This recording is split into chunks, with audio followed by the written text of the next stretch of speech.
following is a presentation of the Retro Network. Two men with identities forged in the white-hot fires of the 90s comic book boom, now ready to re-examine the era where heroes became extreme and what magazine gave rise to a market of speculation. If you've got the guts, prepare to enter the world of Wizards, the podcast guide to comics. Hey there, and welcome to episode 2 of Wizards, the podcast guide to comics, the show that dares to take you to hell and back as we explore the dark midnight of the comic book industry in the 1990s as it's presented through the pages of Wizard magazine. Currently scorching the asphalt with flaming wheels of the demonic motorcycle, I'm Michael. And giving you my best penance stare from the depths of an empty flaming eye socket, it's Adam, and you're guilty.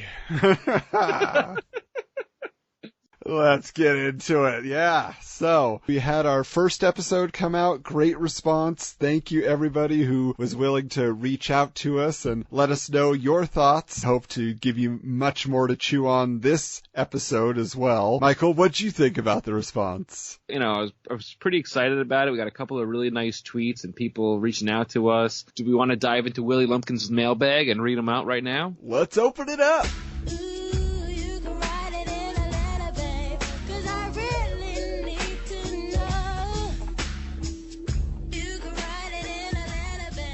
At Crooked Ninja, aka Crooked Ninja Turtle, says, really enjoyed episode 0. Hearing your stories about how you picked up collected comics in your first exposure hit close to home. Looking forward to more eps. At CMork26, aka Chris Mork, great first episode, guys. Can really relate to Michael when he said he had to hide his fandom. Talking about comics was not going to earn you any cool points. Maybe Kool-Aid points. There's a Kool-Aid Man comic, you know. And there's a Kool-Aid Man Funko Pop now, believe it or not. It's the most high demand pop out there. Funny. I said that wrong. Oh, yeah! At Paxton Holly, a.k.a. Paxton Holly, personal friend of mine of Nerd Lunch and Cult Film Club podcast fame, I liked episode 0. Great job, guys. It's interesting you were coming into comics as I was fading out. I finally fully dropped out about 1993, and then returned hardcore in 2009-ish with the Marvel Cinematic Universe. So that's going to be cool. And Pax, we have someone coming on next episode. We'll get into it towards the end of the show. But I think you guys are going to have a kinship. It's going to be a real interesting discussion that we have with that guest next time around. That's cool. It's actually kind of funny because I don't remember exactly when I faded out of comics in the 90s, but it was, I'd say probably right around 95. I took a hiatus, and then it took me almost till, I think, close to the end of college to dive back in. I kind of kept, in the loop by looking through Wizard magazine in particular, but I wasn't picking up books as regularly as I was prior to that. So the next tweet was from @RegalFan, a.k.a. Jody Yurden. Great episode, guys. I love hearing origin stories.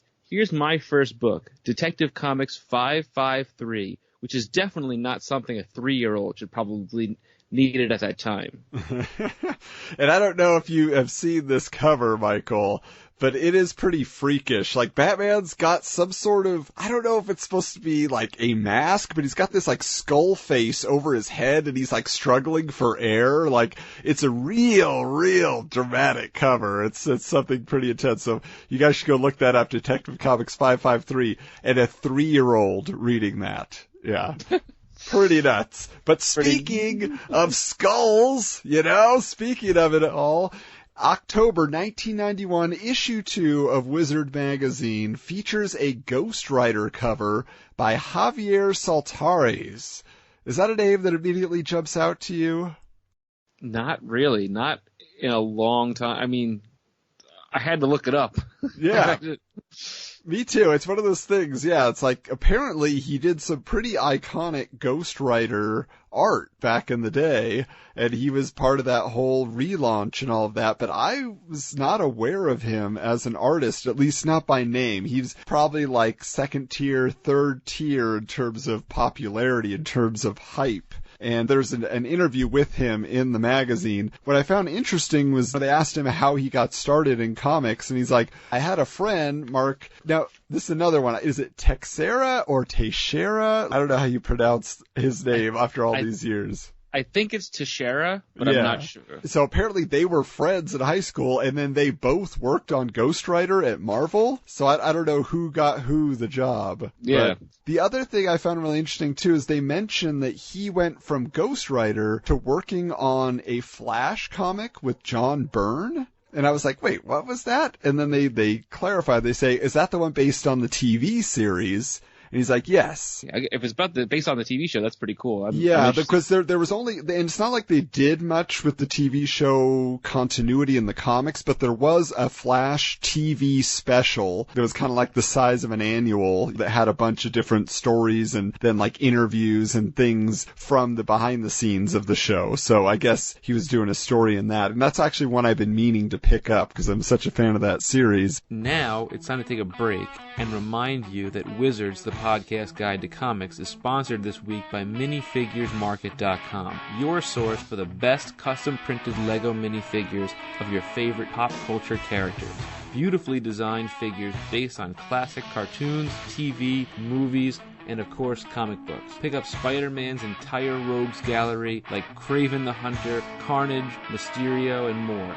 How about DC Comics baddies like Deathstroke the Terminator, Bane, or Bizarro? Even old school indie comics characters like Miracle Man, which is a personal favorite of mine, can be had in Lego form at minifiguresmarket.com today. We're excited to announce that we have another minifigure giveaway courtesy of minifiguresmarket.com at the end of this episode. Stay tuned. And now back to the show.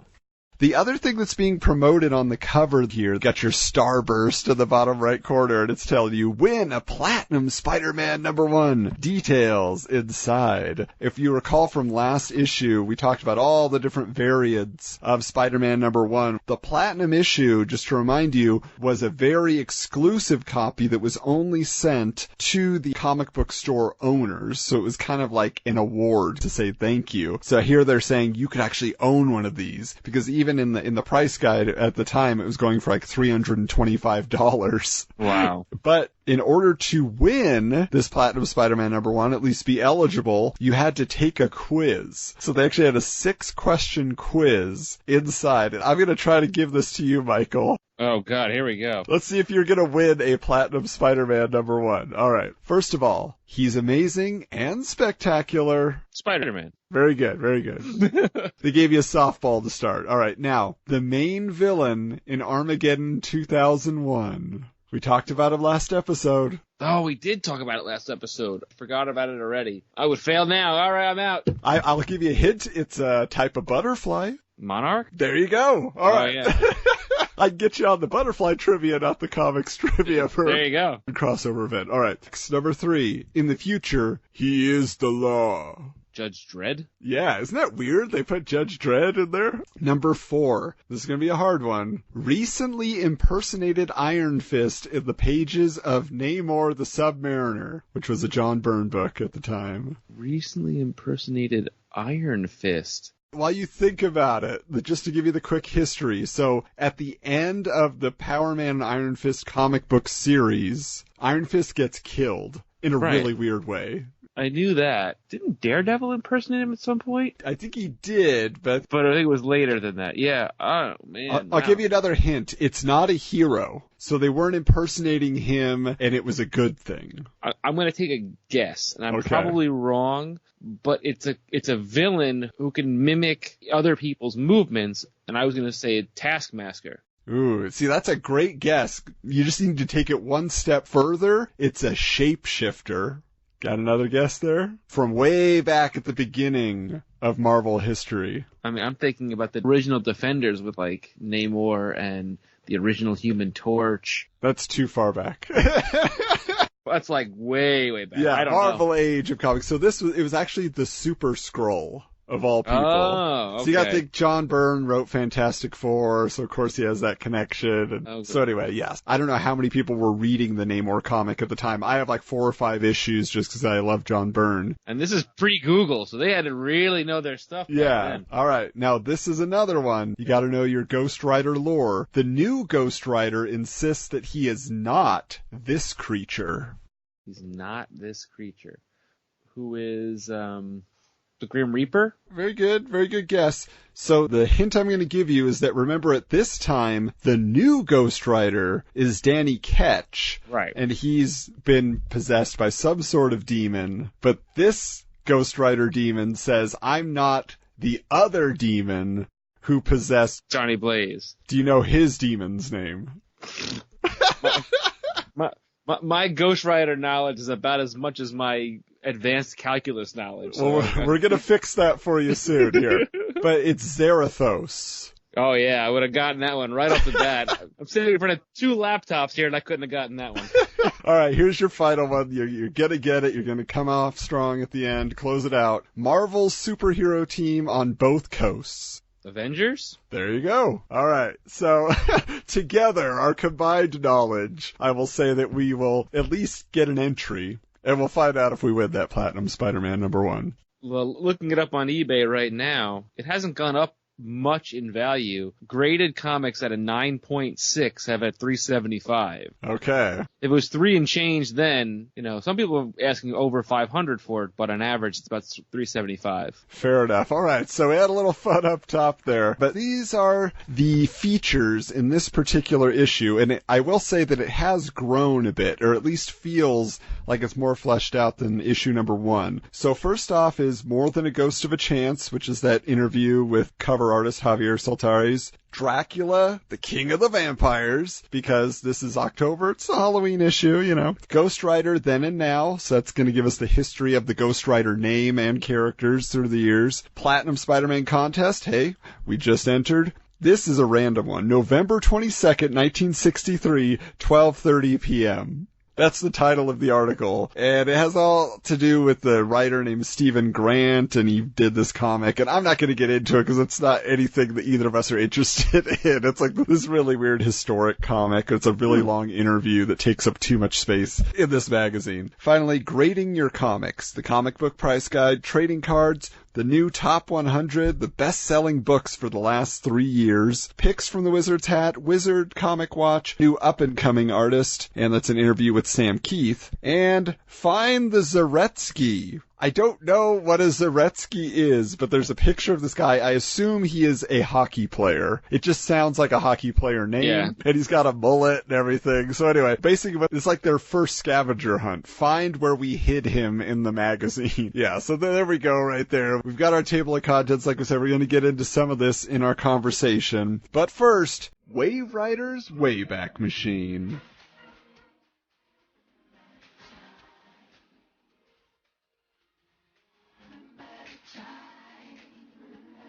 All right, so I'm excited here, Michael, to set the scene now. As you know, when we go back in time here, it's 1991, it's October. We want to talk about what was in theaters, what were we hearing on the radio, what was going on as people were thumbing through this issue. So just as far as film releases for October 1991, first on the list, Suburban Commando with Hulk Hogan and Christopher Lloyd. A classic. That is really probably his best movie. I know a lot of people love No Holds Barred, but Suburban Commando kind of beats out Mr. Nanny and that third Three Ninjas movie. It's in the same vein of like Kindergarten Cop and that kind of stuff, but it was just, slapstick and whatever. But it was fun, and I remember that movie. It's a cute movie, and it was one of those things when you saw it on TV years later, you're like, oh, I'm going to check this out. It's Hulk Hogan. He's in a movie. Yeah, let's watch it. Next up is, wow, for film fans, here's a crazy one. Highlander 2. I know it's bad, but I secretly love this movie. I know it's completely off the wall. And do you know Highlander 2? Oh yeah, there's multiple cuts. You got your Renegade cut, you got the director's cut. In one version, they're aliens. It's just crazy how they messed with all the mythology of everything when it was kind of straightforward and simple in the original film. I approve that movie because it's so nuts, and there's so many versions. I love it. So yeah, I think the best part of it is it seemed to be what everybody was into in the 90s, but hoverboards. When he's having that fight with the bad guys on the hoverboards. That's pretty awesome. All right, next up, another classic, Ernest Scared Stupid. Is this the Halloweenish one, or is this the one where because Ernest Goes to Jail is the one where he has like evil Ernest and him, and like this is probably my least favorite Ernest movie because it was just almost too goofy to be like, oh my god. I was 8 years old, 9 years old. I'm like, this movie's giving me a headache because it was so out there. But it has Eartha Kitt, Catwoman. She's in it. It does have Eartha Kitt. Plays a crazy old lady. Plus, I liked the idea, however gross it was, but just like that he's fighting these goblins and turning kids into little wooden statues. Because I didn't see Ernest Goes to Camp until years later. And I didn't really even see Ernest Saves Christmas. So for me, it was Ernest Scared Stupid and Ernest Goes to Jail. And those were the only Ernest. Outside of like On a Rainy Day, I remember junior high, they showed us Slam Dunk Ernest, which was straight to video. He gets a pair of magic sneakers and now he can do all this stuff. Of course he did. That one I never saw. Yeah. And then the last one for movies, John Hughes, for some reason, getting Jim Belushi into the act with Curly Sue. Do you remember this movie? I do remember this movie. I have a younger sister, so I do remember this movie because we did see this in the theater. My mother took my sister and I. It's a cute movie. It's, it's like 3 men and a baby, 3 men and a little lady. Look Who's Talking. A very big thing in that time period to have those kind of adults with a little kid. Like, Cop and a Half was another good one, which I always liked. But this is my confession now for you, Michael, which is you mentioned the other movie that is very important to me as well, Kindergarten Cop, earlier. Kindergarten Cop and Curly Sue are the first movies that I cried at.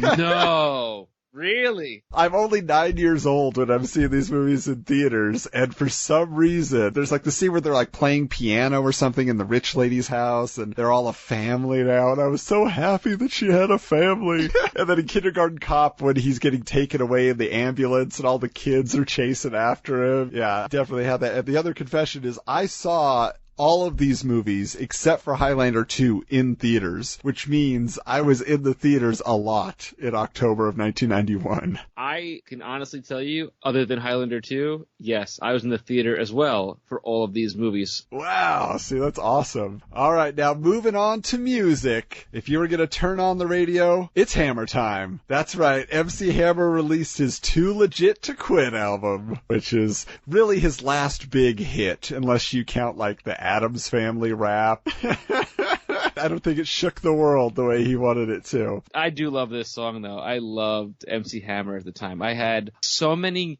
quote-unquote Hammer pants growing up. The baggier, the better. Oh, I loved them. I had one pair that I wore just for a brief time. At this probably the same time I was growing out a rat tail to look like one of the new kids on the block. That was my attempt at being cool and hip. But for me, MC Hammer, this is strange, but it's all about the Hammerman cartoon on Saturday mornings.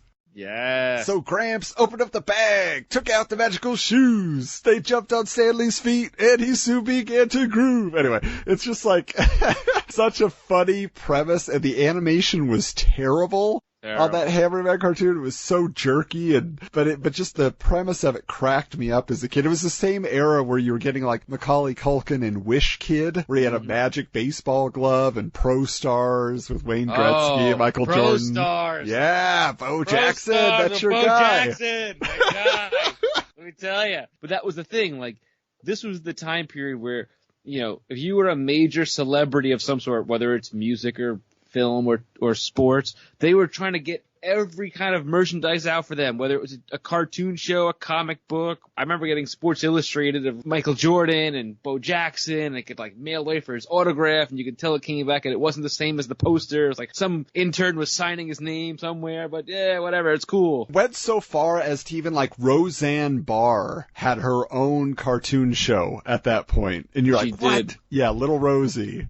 Yeah. I remember seeing that, and I was like, okay, it's gone too far. Next up, on the alternative scene, last time we talked Pearl Jam, we had Nirvana, and now the next month, Soundgarden releases Bad Motorfinger. Wow. So that's a major album for a lot of people. That wasn't my cup of tea back in the day. In 91, it wasn't my cup of tea. I think I appreciated it more my higher years in high school and early college than I did, you know, when I was 9 or 10 years old. Yeah, and I was more of an Audio Slave guy, so I caught him on the tail end. This is why we're friends.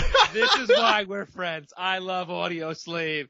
Oh, man. Rage Against the Machine and Chris Cornell together was like, oh, perfect. I even like their later singles like that, Original Fire. I love that song. They even have the song from that Miami Vice movie, too. Oh, yeah. Also, for you punk fans out there, Pennywise released their debut album. At least in my neck of the woods in Southern California, Pennywise was huge. Like, everybody was wearing their shirts, and I see bumper stickers and everything all over the place. So I know that they connected with a lot of people. And finally, on the hip-hop front, this is kind of hard. We had to say bye-bye to the Fat Boys. They released their final album, Mac Daddy. Oh, what a shame that was. It broke so many people's hearts. I mean, it was one of those things. They were a huge act, but sorry, just didn't survive into the 90s. But now that we've set the scene, I think it's time to jump into Punisher's Price Guide.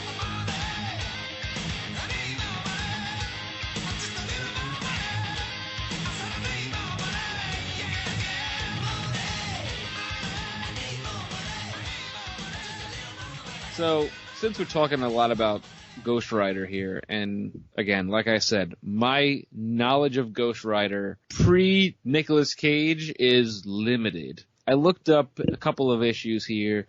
This is the second series of Ghost Rider, and Ghost Rider #1. You want to guess what the value of this book is? Well, so that's the thing. So as I was thinking about it, I'm like, with all the Ghost Rider movies, he was on Agents of S.H.I.E.L.D. You know, it just feels like the character has stayed somewhat relevant or even became more relevant in the mainstream. So people would be all about getting that. So I would think, you know, it's probably for #1, I would imagine around like $30. That's what I'm thinking you could get. You know, it's like, yeah, because everybody wants to know. Now, granted, the Danny Ketch character hasn't come around, which is what we're talking about, that second series first issue. Why don't you lay it on us? What was it going for back then? In the range of about $25 to $30. But you want to know what it's worth right now? What's it telling us? It's worth about $1.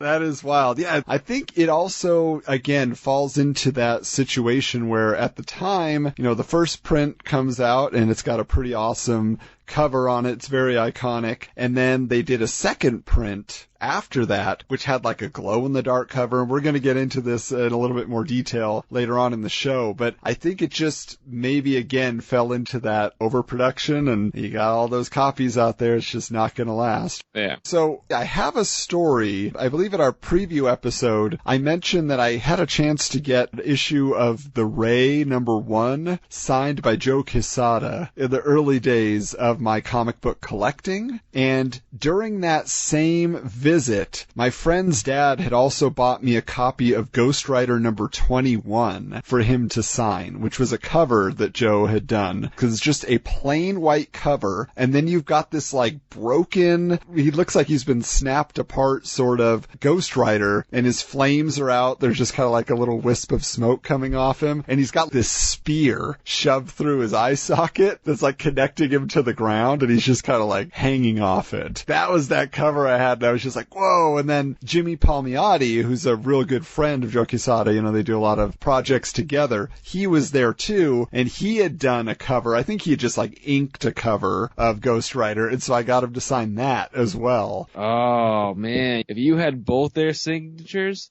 That's going for $100 on eBay right now. Wow. Just Quesada is about 25. One of them actually drew like a Ghost Rider skull as part of the signature. Is that showing up in that picture? Yeah. Okay. Yeah. I don't know. Maybe I did get them both to sign it. The reason I can't say for sure is I actually gifted both those issues to a friend of mine who's a big Ghost Rider fan. We'll hope to have him on the show somewhere down the line. So we're talking about Ghost Rider here. A lot of you guys will know Johnny Blaze, famously played by Nicolas Cage. And then there was an iteration done on Agents of S.H.I.E.L.D., but this particular one in the 90s is a character named Danny Ketch, which I did not even know existed until doing the research for this episode. I forgot this character was a thing at the time. My knowledge of it is low. But we're going to talk about it now. And I'm going to get a little bit of a schooling here. Most likely Adam will know a lot more than me, so we'll go for it. Yeah, well, it's interesting you mentioned that, Michael, and like forgetting that he existed, because at that time, horror comics, at least adding a supernatural element, were growing in popularity in a big way in the 90s. And I think that's what Marvel was trying to tap into by relaunching Ghost Rider.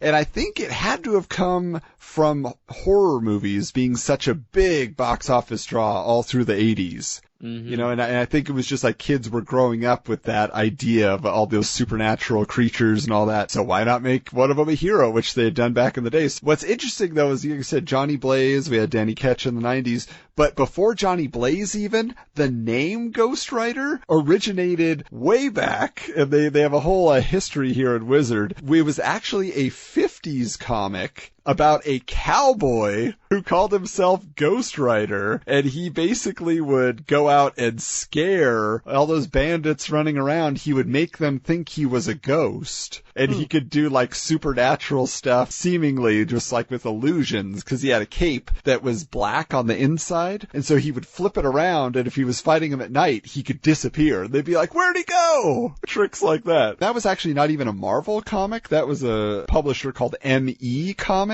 And they eventually just kind of disappeared. And then the artist who had drawn Ghost Rider back then for ME was now working at Marvel. His name was Dick Ayers. So then he started drawing Ghost Rider for Marvel. So they relaunched it. And so that was going on. And Carter Slade was his name. And basically the same MO. That lasted a few issues, but it wasn't super popular forever. And finally, in 1972 is when we get that Marvel Spotlight number 5, which was the first appearance of Johnny Blaze as Ghost Rider. And you want to fill people in on his basic origin there, Michael? Basically, doesn't he make a deal with the devil to save his life? And in order to do so, he has to become the Ghost Rider and vanquish evils? In the comic, he's connected to this demon, and yeah, he has to go collect souls for the devil. And the crazy thing is, he premieres in 1972. I believe he got his own book shortly thereafter, so I think it was like 73. And it ran for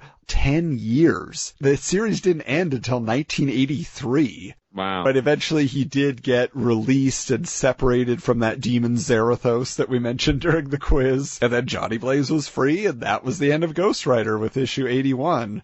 Until then they decide to relaunch it with Danny Ketch, which is just kind of a younger guy, or he's more of a high schooler, and then he basically finds the bike, and when he touches it with a bloody hand, then he transforms into Ghost Rider. So that was kind of a little bit of a difference, because that's what I recall, at least from those early issues, is he would have to like cut his hand every time and stick it on the fuel cap. And then that's how he would transform. We've talked about this in the past about like Batman and other characters where they have like legacy characters that pick up the mantle or whatever. Ghost Rider is one of those type of characters where they're not being mentored by another hero. It's not like Bucky being mentored by Cap. It's a demon possessing somebody, as almost like the Spectre does in DC. And I'm okay with that, like, having different people play this character or be this character in different iterations, you know what I mean?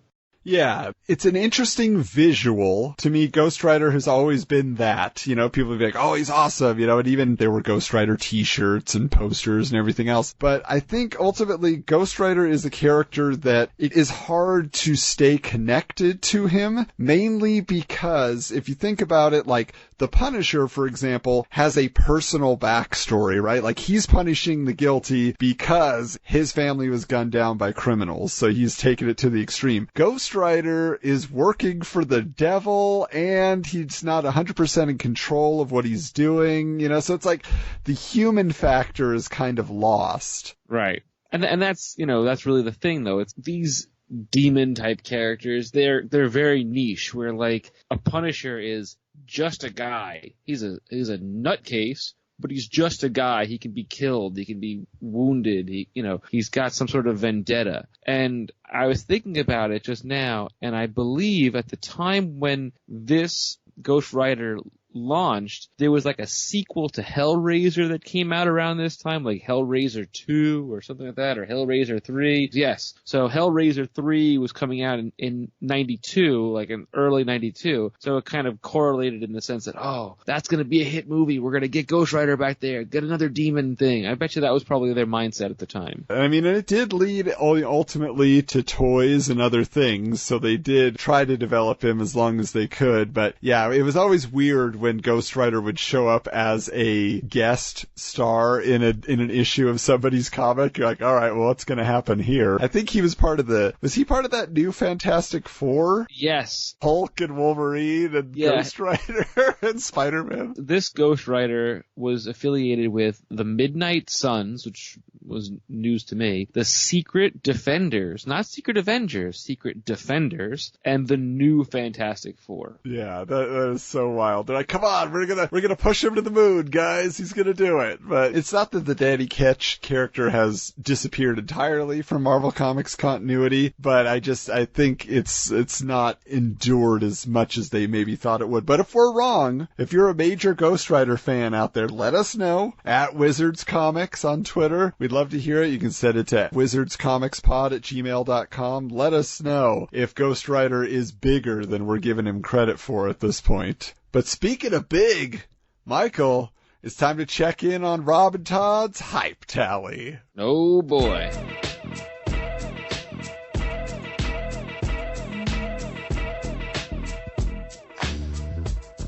Now, in this particular issue, like I said, we don't have either of them providing cover art. Their books are still listed in the top 10, but it's one of those things where Todd was already getting towards the end of his run on Spider-Man. Rob was still going strong with X-Force, but Jim Lee had beat both of them. Just to give you the actual numbers, Spider-Man #1 sold 2 million copies. X-Force then sold 5 million copies, and then X-Men #1 with Jim Lee sold 8 million copies. So it was just growing and growing and growing. It's funny you bring this up. I have X-Men #1. How many copies?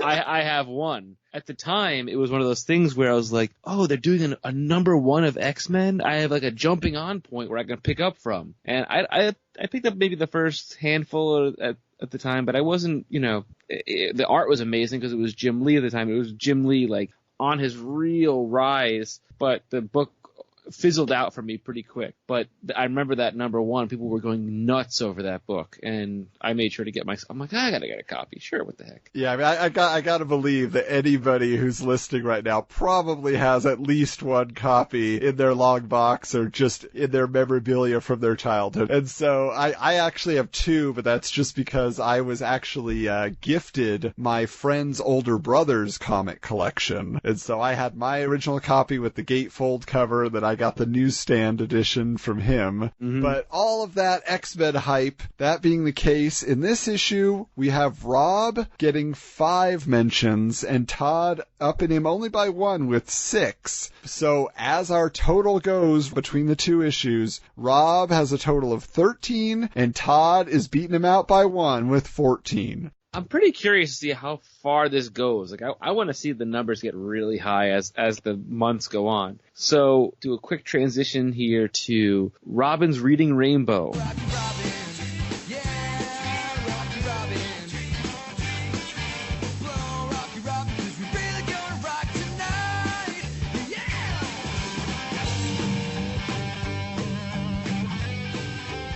And we're going to discuss a 2-part story worked on by both Rob and Todd. The first part of it is Spider-Man #16, And the part 2 of the story is X-Force number 4. So just to catch you up on the storyline of what's going on here, in X-Force number 3, so the issue that was preceding this, Juggernaut and Black Tom, yes, Black Tom Cassidy, everybody's favorite X-Men villain, they had basically taken over one of the World Trade Center towers. And like, they were a classic pairing. They had been together back in the early days of X-Men. Who's going to save the day? Well, it looks like it's going to be X-Force. At the very end of that issue, Spider-Man shows up. And so when we jump into this issue, what strikes you about Spider-Man, obviously drawn by Todd McFarlane? It's funny, when I was reading this issue, Spider-Man's like internal monologue, I don't know about you, but all I could hear was the 90s animated series voice narrating and talking. A couple of things that I noticed in particular was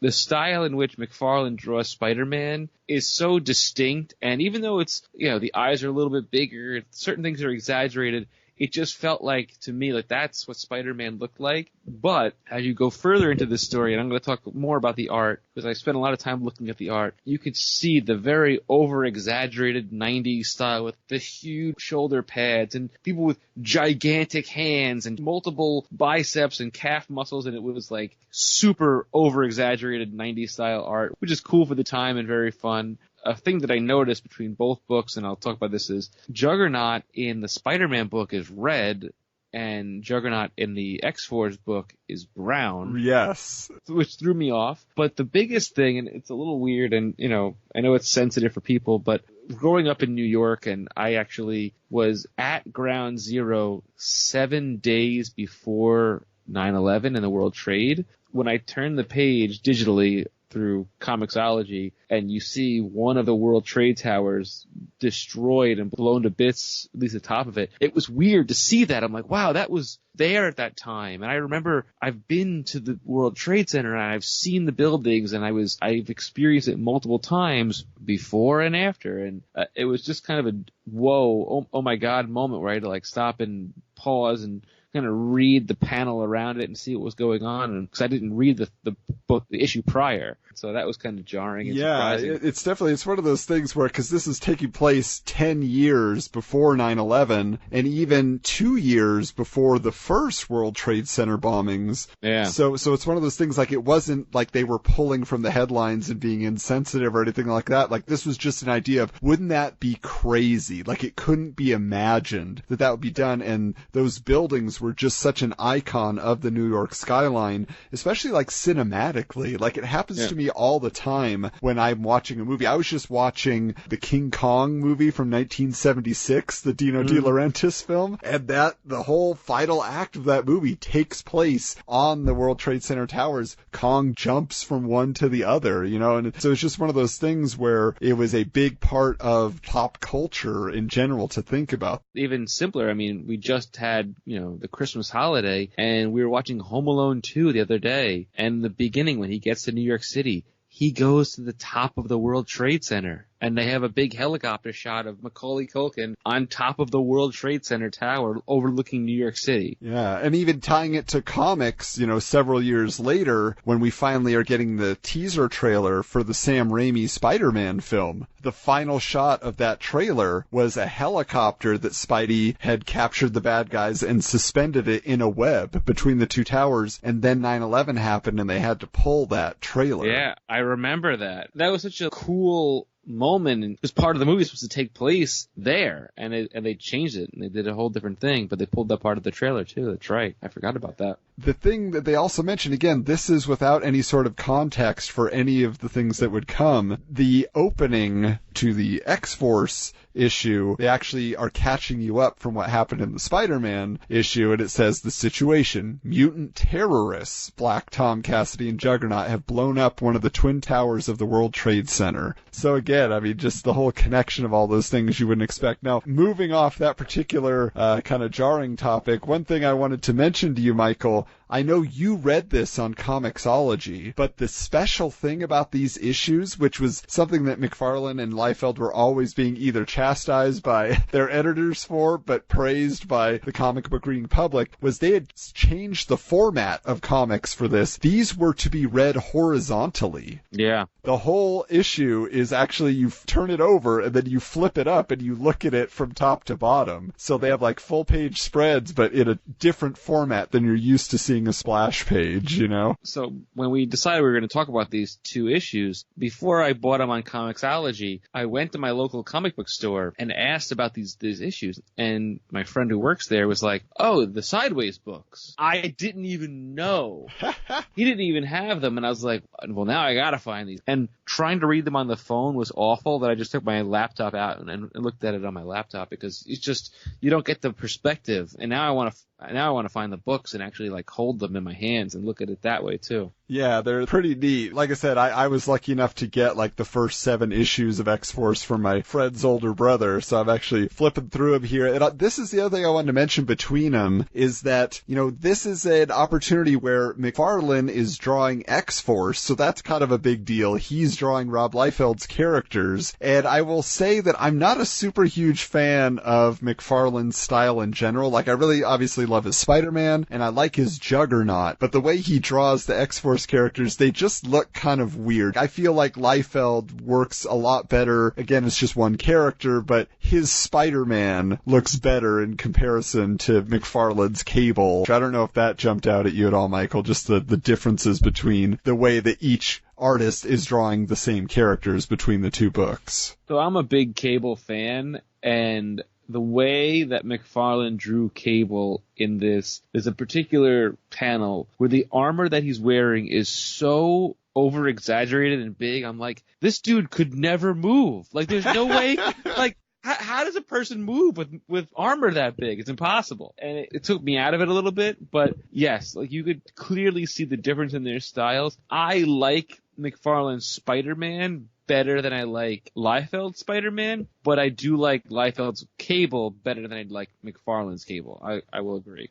And I will say that each of them actually have a cool moment. Again, for me, like, these are not books that I read on a regular basis at the time. They just didn't appeal to me. I never really liked Rob Liefeld's art, and I knew it was hot for the moment, but it didn't appeal to me. Same with McFarlane. Like, his characters were always too rubbery to me and, like, extended and stretched out. They just looked weird. So I was never super on board, but there's a scene in the Spider-Man issue where Shatterstar is fighting with Juggernaut, and he just comes at him, and it just reaches this fever point, and he stabs out his eye with one of his swords. That was cool. That was a cool moment. Yeah, and it just cuts to this red panel with black blood spray. And I assume that was some sort of censorship thing, or McFarlane's like, either it's going to be dramatic and then I won't get in trouble. But the one thing that stood out to me for that was I didn't realize that Juggernaut had a healing fact, because he basically explains that he's like, idiots, I have magic coursing through my veins.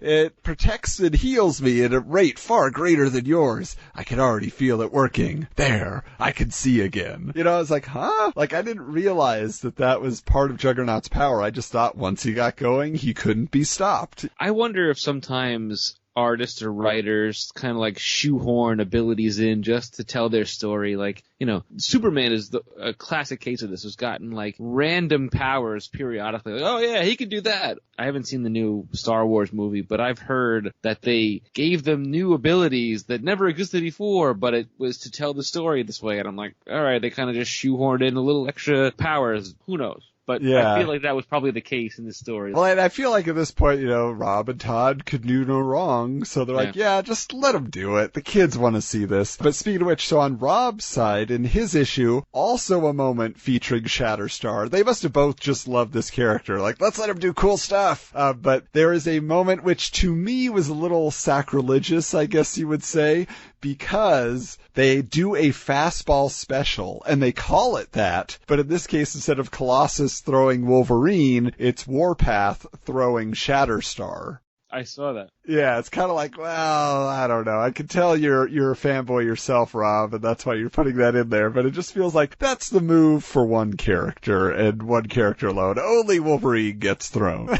Shatterstar is no Wolverine. I'm sorry. Yeah, well, and right. It's funny because that leads to the ultimate conclusion, which is they're able to get Juggernaut's helmet off because Shatterstar's blades were forged with magic. And because Juggernaut, that's all his powers are mystical, only Shatterstar's magical blades could loosen it and remove it. I just think that was kind of convenient, a way to end the issues. Yeah, and that's where his vulnerability is. When his helmet comes off, then he's more vulnerable. Yeah, and then this is the other thing I just wanted to mention about this X-Force issue as we close out on that is I remember how big the X-Men toy line was, and we're going to get into the action figures in a little bit. But reading this issue really filled me in on, oh, that's where all those characters came from. Because I remember there were so many being released, and they were like all from X-Force, and I wasn't reading X-Force, so I didn't know who Gideon was. And G.W. Bridge appears at the end of this issue chasing Cable. I don't know why I bought his action figure, and maybe it was on clearance or something, but I had it, and I never knew who he was. And I didn't realize either that he's a S.H.I.E.L.D. agent. It filled in a lot of gaps for me just reading these 2 issues of comics that I was purposely avoiding, I guess, at the time.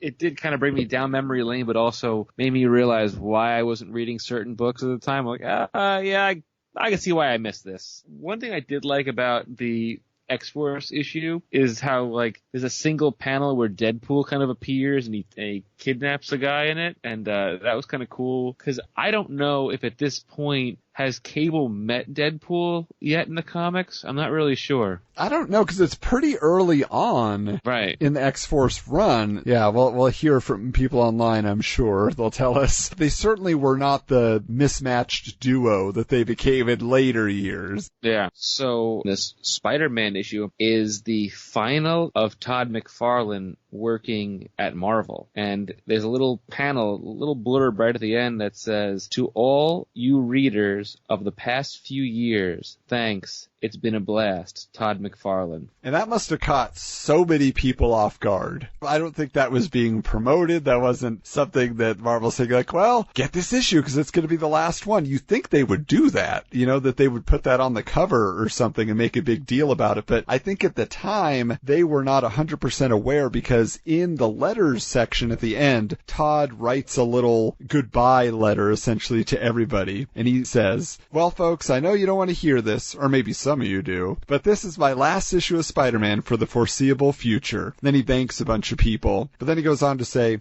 "Now the reason why I'm quitting the book, on August 9th, 1991 at 5:04 p.m., my wife and I were blessed with our first child. I had for months planned to take time off to be around my baby, and now that time is here. Seeing her pretty face makes that decision much easier. Besides seeing my daughter Cyan grow up, it's also time to lend a helping hand to my wife Wanda, who has stood by me through thick and thin." So basically, he was using his daughter as the excuse for leaving the book. But if you know comics history of this period, you know that just a few months later, he's going to be gathering up an army of creative talent, the top tier at Marvel, and staging a walkout to form Image Comics. Oh yeah, he does like the Great Purge. I remember that. It was a big deal at the time. And we'll be getting into that in a lot more detail in just a few issues. But yeah. I think he used his daughter as an excuse to leave, but I think that they knew that he was going to be leaving to start his own company, and that's why they didn't want to promote it. Like, they didn't want to make this a big deal. I think they intentionally made it less public knowledge that he was leaving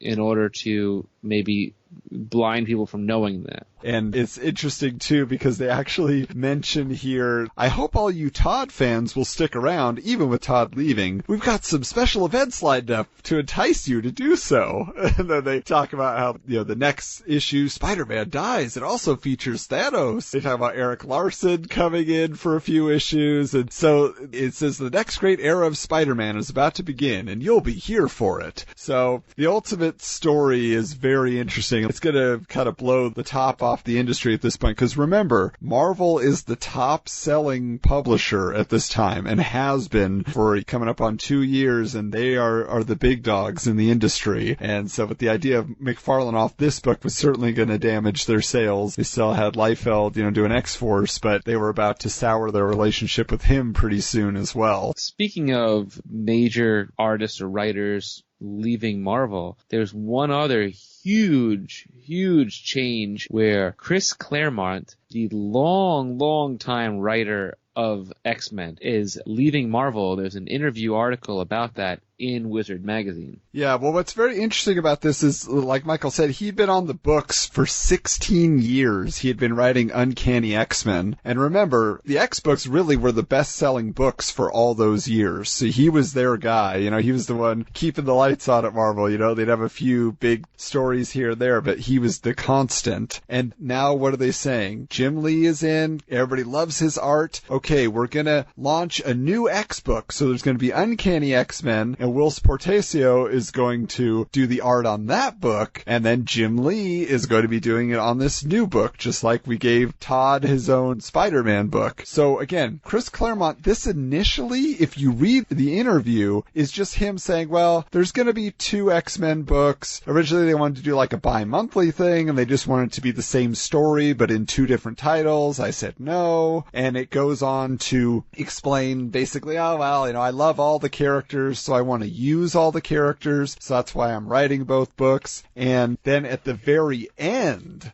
there is an extra box that was added. So I'll read it to you here. This is called Epilogue. This may well be the last interview Chris Claremont gives concerning the X-Men for quite a while. Shortly after this conversation, Chris announced that he was resigning from the writing chores on X-Men and Uncanny X-Men, following a series of editorial differences with Bob Harris. I invited Chris to do an addendum to the interview, an invitation he politely declined. For the next several months, Chris will be touring the country, promoting his comics work and his new novel, Grounded, as well as working on a 3rd novel. So, this was supposed to be a big celebration, and just a few issues in, Chris Claremont is gone. Now, I know, Michael, you said you were reading it, and then you kind of fizzled out. What was your reasoning behind that? You could tell. Have you ever read any of the tail end of his X-Men run? No, not too many issues. I have an assortment of them, but it wasn't anything I was reading consistently. Even as a kid, I was kind of like, the term would be nowadays you'd say like, oh, he really phoned it in. And I just wasn't into it. That's when they relaunched it with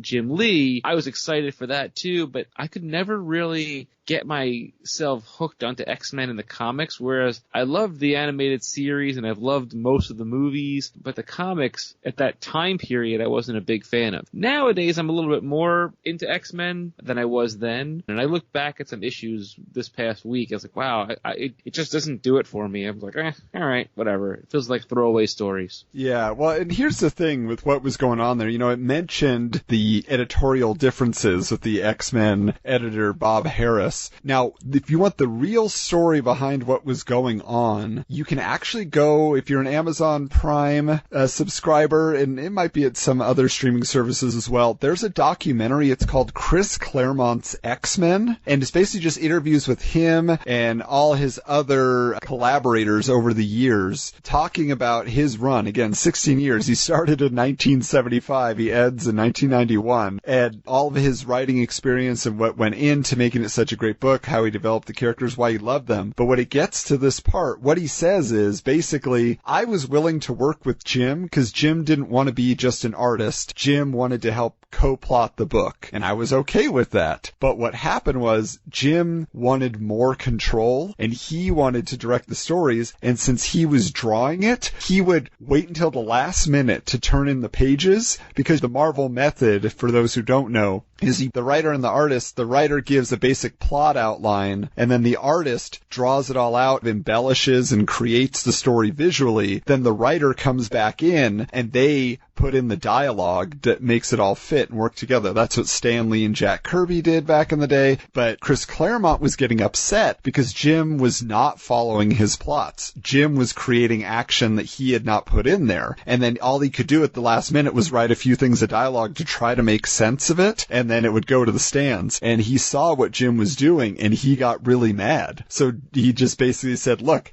if Jim is not going to work with me, and Bob Harris, who is the editor, says, look, the art is what is selling this book. Jim is what sold 8 million copies, not your story. And so Chris Claremont's like, fine, I'm out of here. If you're not going to fight for me, and I've been here 16 years, and I've been doing this and being your best-selling book, I just can't handle that. I thought that was really interesting, because Jim Lee was like the Wonder Boy there, but he also was getting a little bit of a big head, it seemed. He was kind of pushing his creative muscle, so to speak. I don't find that surprising. In 2018, I went to New York Comic-Con, which I try to go to every couple of years or so, and he was there. Oh, wow. Yeah, he was in Artist Alley, and I went over to him, and I didn't have any books for him to sign. I didn't even know he was going to be there till I got there, and I'm usually pretty up on that. I just went over and said, listen, I'm a big fan of your work, and I admire you, and whatever. It was just like a 10-second conversation. He was super humble about it, super nice. Just say, hey, thanks, man, appreciate it, cool, good to talk to you, and that was it. But he had a line of people, mostly our age, that were there to just say, hey, we were fans of your stuff. We miss you. Well, I'm surprised you didn't pump him for information on your favorite character, Kitty Pryde. I thought you would be talking all about it.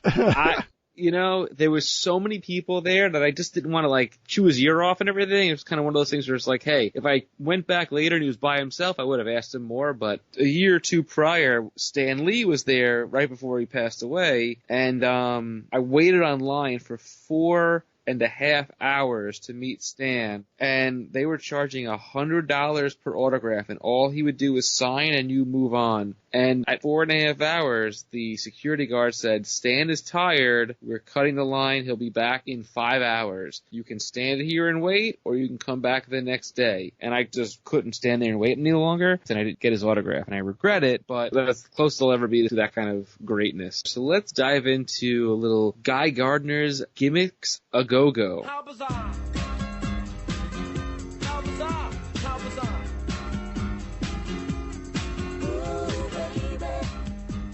And a big thing at this time was, variant covers and second printings.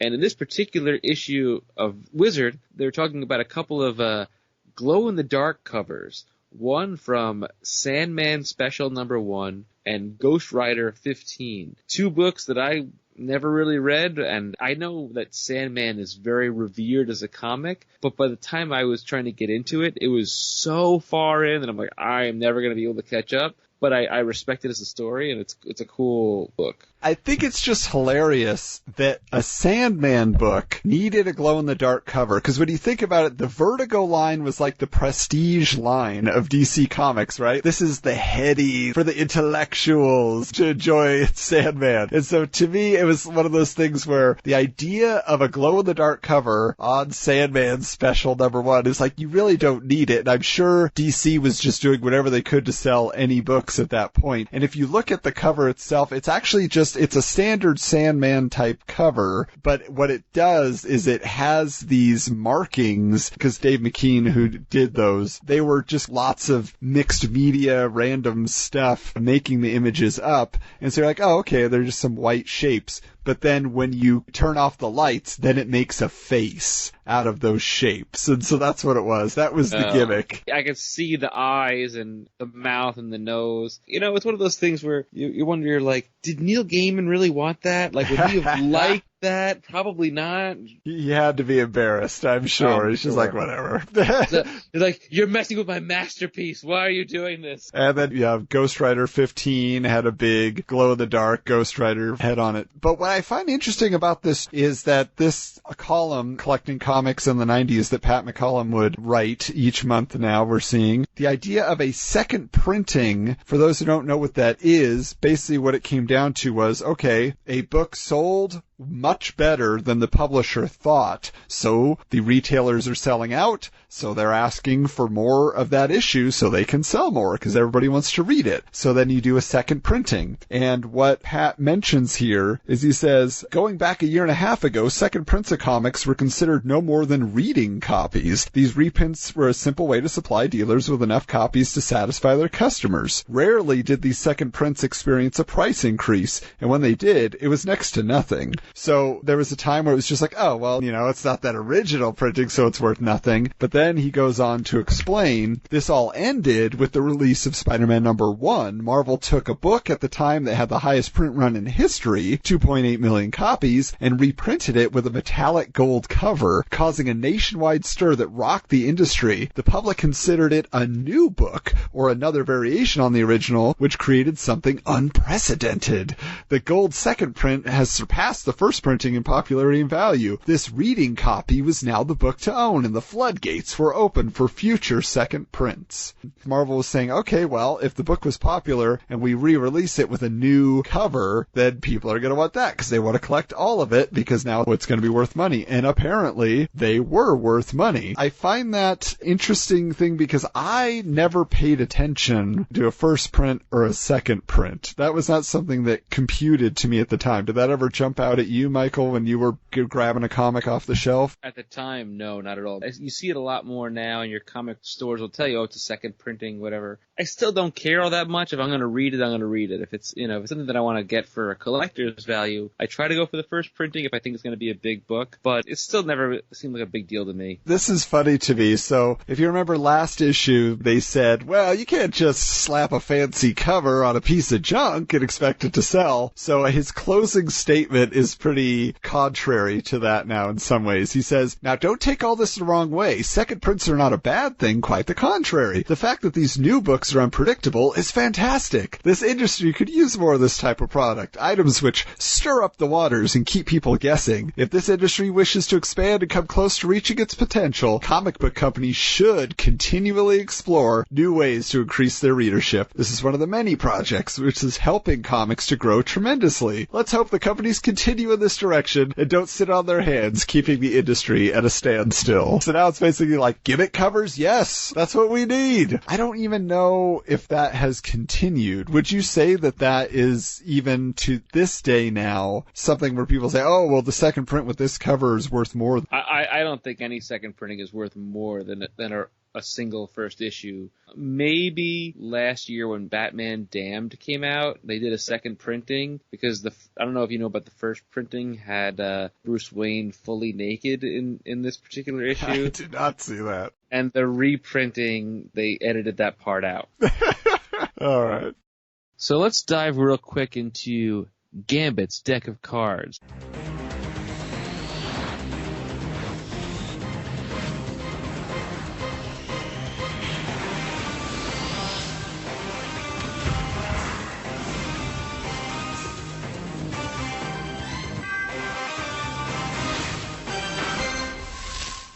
And as a follow-up to our last conversation regarding the trading cards, there's a little article here that I'm going to read a little excerpt to. In 1990, Impel Marketing launched its brand new Marvel Trading Cards Series 1. At first, the cards were not flying off the shelves. Sports card traders were not enthused with the prospect of comic book cards. The cards began to get very popular with younger card and comic book collectors, and before you knew it, the stores were out of them. Unopened cases of Marvel cards were now worth excess of $500. This incredible response sparked a wave of new non-sport trading cards to hit the market. Wow, so that's crazy. Last episode we were talking about Marvel cards and the big impact they had, at least for me, and everybody wanted to collect holograms and all those things. The fact that the Marvel Universe Series 1 was a surprise hit, and now an unopened box is going for $500? Because if you look at the current value now, like on eBay, like this is still actually a dream of mine, and I just haven't made it a reality. I want an unopened box of Marvel Universe Series 1 trading cards, even though I have a full set. You know, like it's the box. That was like the dream as a kid, to buy a whole box. And right now, they go for like maybe $130, $150. It's still a lot of money. Yeah, it's not chump change, but I just think the fact that it could go for $500 back then, that just surprised me quite a bit. And in this issue, last time, if you recall, Series 2 Marvel Universe trading cards did not have prices. Instead, they told us all the artists. But now, they actually do have a price listed for each of the cards. And the other point of contention for me, at least, with the reporting that Wizard was doing at the time, they said that the X-Force trading cards that came packaged in the polybagged editions of X-Force number 1 were part of the Marvel Universe Series 2 trading card set. I had never seen that. It's not on the checklist. However, Wizard does list it here as a subset. So it has the X-Force subset, and if you have it all 5 of those cards, they were worth $7 at the time. So Wizard was really pushing that. I don't understand if Impel intended that. Why did they not somehow, have an explanation card that came in packs or something that would at least indicate that there were promo cards or chase cards, however you wanted to look at it. Yeah, anyway, I thought it was interesting that at least as Wizard is reporting it, considered a subset. I did a little research and looked on eBay, and it is true that people that say they have a complete set do include those cards. In addition to, there was a different subset that on the back of the cards, it had like a watermark of a diamond. They were just like cards from the set, but now you know. There you go. And now it's time for a new segment. That's right. It's Azrael's Action Figure Fury.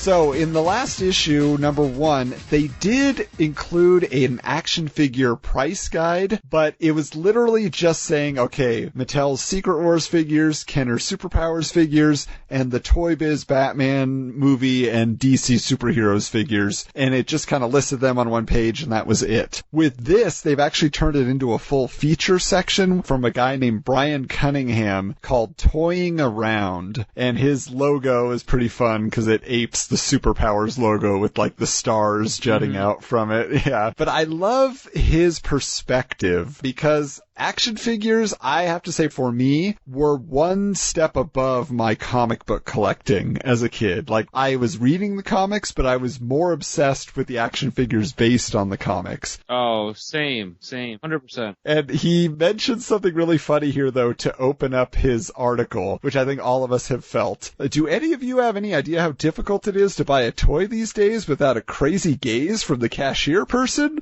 I can't even look the cashier person in the eyes anymore for fear of losing my manhood.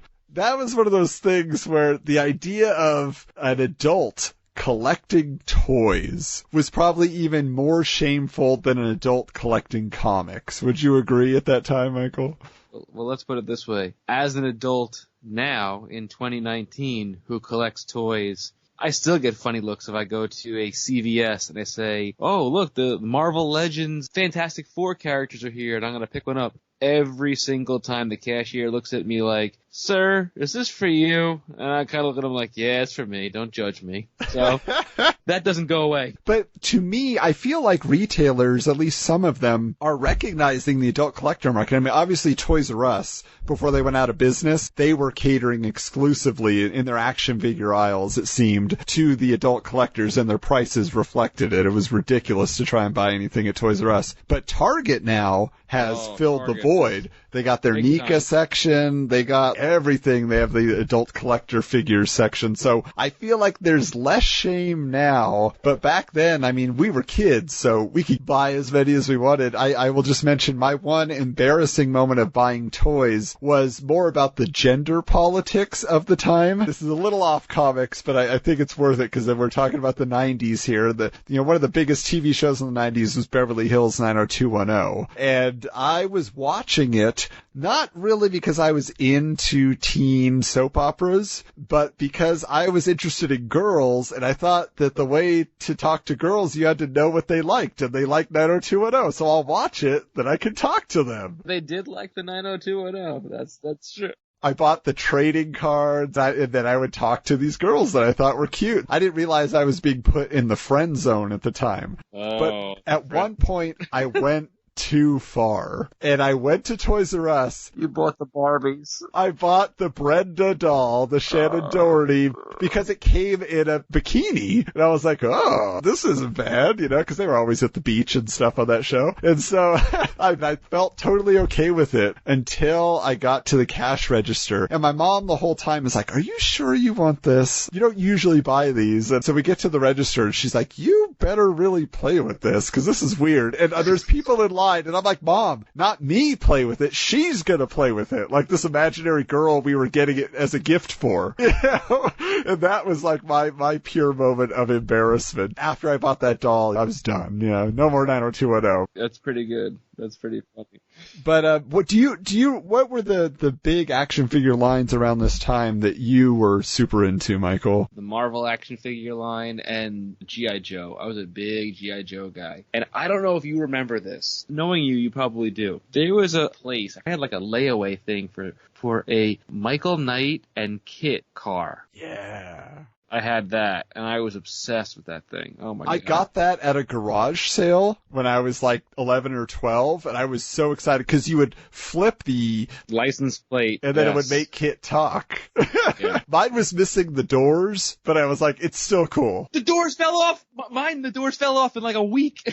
See, that's it. So even if you bought it new, there was no hope with your kid. I was a big fan of the Swamp Thing action figures that were based on the animated series, and I thought those were really cool. But I always just kind of bought bits and pieces from every line. Like I wasn't super dedicated to any one where I'm like, oh, I'm going to have all of them. Me too. And I had those friends who did have every figure. Like, I knew the guy, okay, he has every Teenage Mutant Ninja Turtles toy, so I'll go to his house for that. Oh, this guy has every Terminator 2 action figure, whatever it was. My buddy Joe, you name a figure, he had it. And we used to play with him all the time. And when I have him on this show, you're going to be like, oh my god, this guy, he gets it. The legend of Joe grows. The big thing I remember at this time, though, what really launched it off, you mentioned the Toy Biz Marvel Superheroes figures, and those were a big deal in terms of like, oh wow, like really nicely sculpted, seemingly, but they were kind of terrible in retrospect, at least that initial wave. Chubby Iron Man and Thor looked ridiculous, and you know, like they were just kind of very stiff. I remember I had the Captain America that launched his shield and the US Agent repaint. They weren't fun to play with. That was the problem. I was excited they existed and I loved the box art, but I just never could actually have an adventure with them. And it was the same when they did their DC Superheroes line. They were based on the Superpowers figures, but the mold was wrong or the plastic they used was terrible, because Superpowers figures are like the best sculpts you ever saw on a superhero figure, like likeness-wise and just musculature and everything. And they were so doughy, and they didn't have detail, the DC Superheroes ones, like the Batman figures for the movie and all of that. So Toy Biz, they were right on top of it in producing, but at the beginning, they weren't anything to get super excited about. And I had the one Spider-Man that had the suction cups on his hands. Yeah. That you could like stick to things.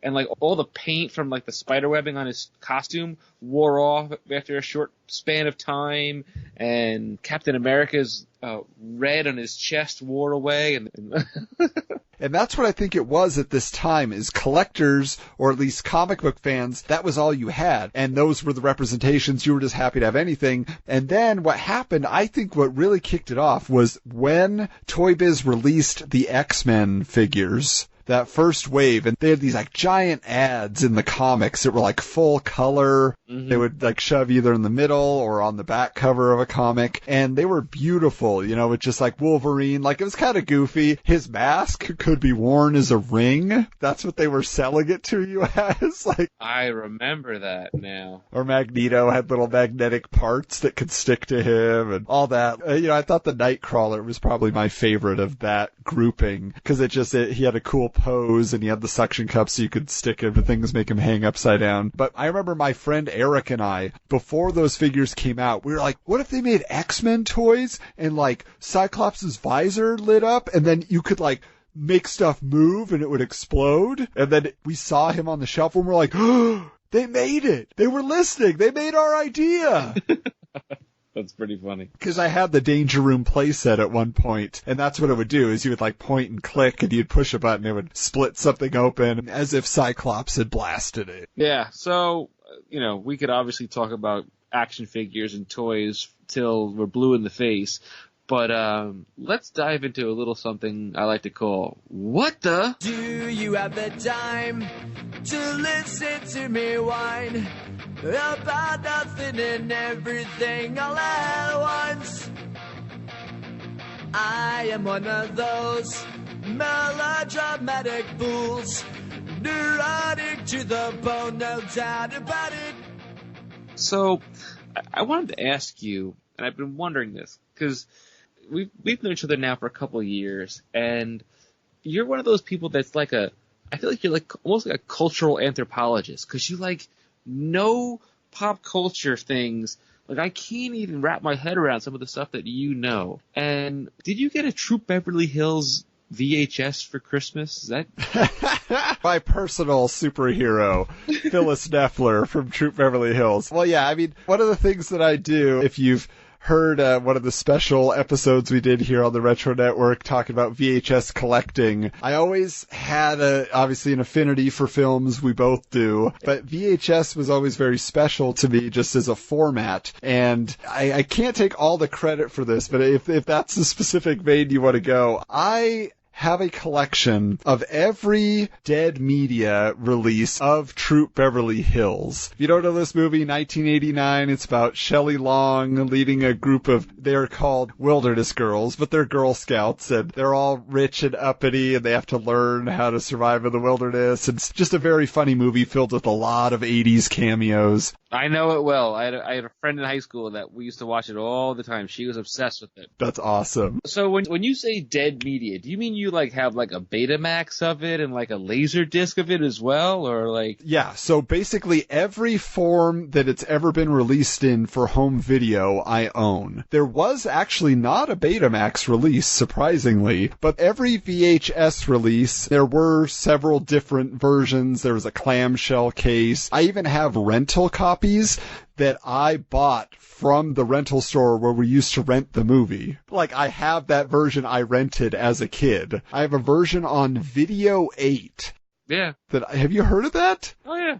Because it's just like these tiny little cassette-sized tapes. It's also known as Digital 8, and freshman year of college, one of my buddies had a Digital 8 camera that you could record video to. It was a little bit higher compression rate than recording to a VHS over-the-shoulder camera. That's my little video, technical nerd. Says the film guy who knows all the behind the scenes. Yeah, so have like the original DVD release, then they had a Blu-ray release, and then this last year was the 30th anniversary release on Blu-ray. So that's what I got for Christmas finally. So I have all the American releases, and now what I have are foreign releases. So now I try to find, like, here's one from England. Like, I'm hunting down one from Poland. I want one from Japan. But I have them from random places like Turkey. And do you watch them? The ones that I can. So that's the problem, is the European releases, they're all in PAL, and I don't have a PAL player. But the Brazilian release that I have is on VHS, and I actually happen to speak Portuguese because I lived in Brazil for several years, and so with that I can actually watch it and enjoy it, which is kind of fun. That's a special copy to me. But yeah, again, I can't take the credit for that idea. I will mention there's a great guy, if anybody wants to follow him on Twitter, Sean Robert is an awesome guy who he collects every copy of The Monster Squad, which is another movie very special to me as a kid. Is that the one with Fred Savage? That's Little Monsters. Okay. The Monster Squad basically doesn't have anybody and that's part of the problem. Unless you were a big Kids Incorporated fan like I was. Ryan Lambert plays Rudy in that movie. But anyway, so he collects every version. He was actually in a Monster Squad documentary that just came out because of his collection.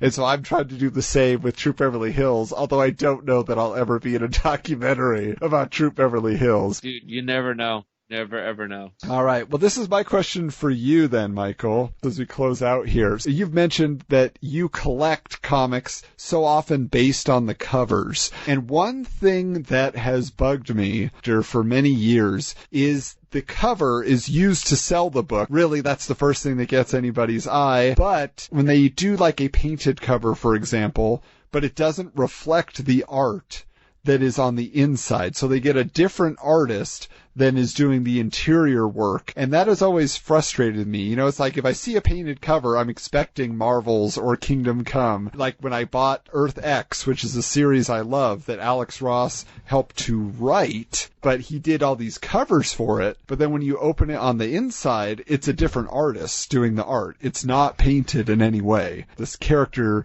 designs are by Alex Ross, but he didn't do the actual art. And that frustrates me. I just bought Mike Allred, who I mentioned last episode, was doing a Dick Tracy series. And I was like, oh, that's perfect for him. It's a great art style. And so sight unseen, I bought a trade of it. And then when I opened it, I was like, oh, this is not his art. He just did the covers. Has that ever frustrated you in the past? Well, first, you need another hour to talk about this with me. And secondly, I need to crack open a beer because I can go in great detail with this. It makes me furious when I see some beautiful covers and I open the book and I'm like, it is garbage art to the point where I don't even want to turn the page. And I hate to say this, but Marvel is a little bit more notorious for it than DC, in particular with X-Men. They'll release these breathtaking covers, you know, by like Stanley Lau or like other guys that are just really, you know, artists and do some beautiful work. And you open the book and it's like my 3-year-old could have drawn this book better. And it's just, it will actually cause me to not buy a book, even though I may love the cover, because of the art inside. And sometimes what I'll do is I'll try to find the, you know, every once in a while they release a cover as like a 11 by 17 art print, and I'll order that or I'll buy it at a convention or whatever.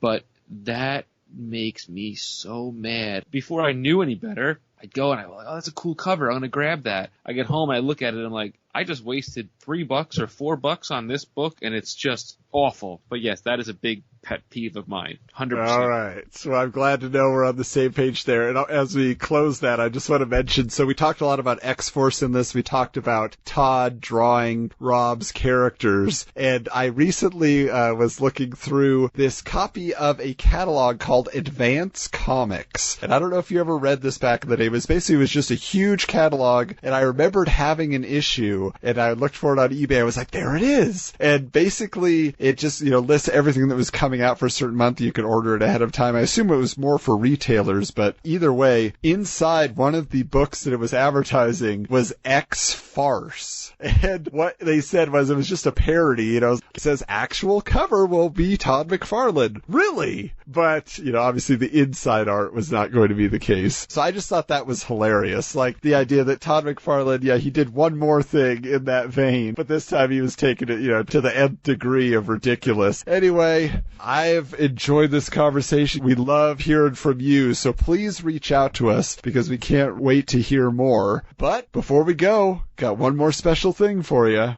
Now it is time to give you the lowdown on how you can win one of 2 Lego minifigure 2-packs from minifiguresmarket.com.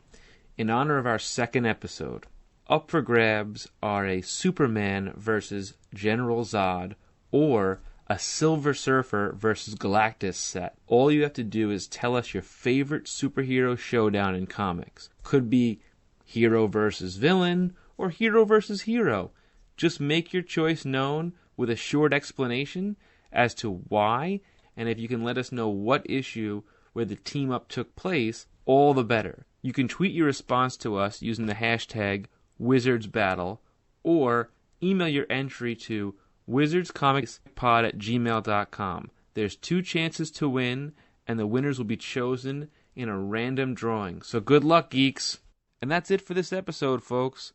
Next time around, we're getting a shot of adamantium-laced adrenaline from Wolverine as we explore Wizard Issue 3, and we'll have a special guest who goes way back with Logan. Until next time, keep your books bagged and boarded.